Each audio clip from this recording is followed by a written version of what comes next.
suis arrivé en Libye en 2013. On a été réduit en état d'esclave.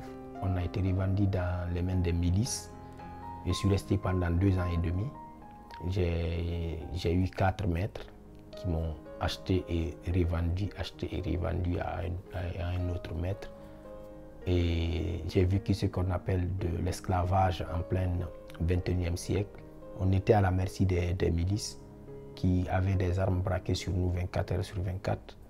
Toute personne qui n'obtempérait pas, on l'abat sur place comme un poulet. Ils ont organisé un marché de vente aux enchères des migrants où ils nous envoyaient pour nous revendre. Moi, j'ai été revendu à 350 dinars, d'autres plus, d'autres moins.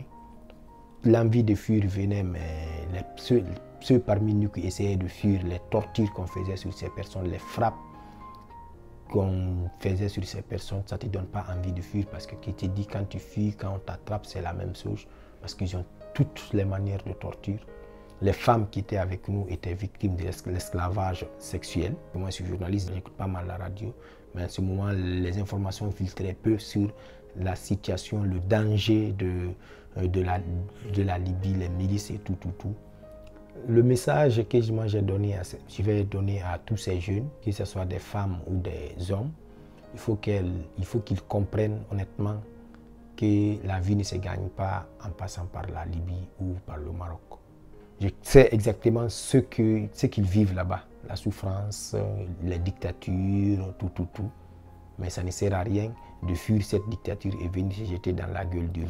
Il faut qu'ils pensent honnêtement en leur personne, il faut qu'ils croient en eux.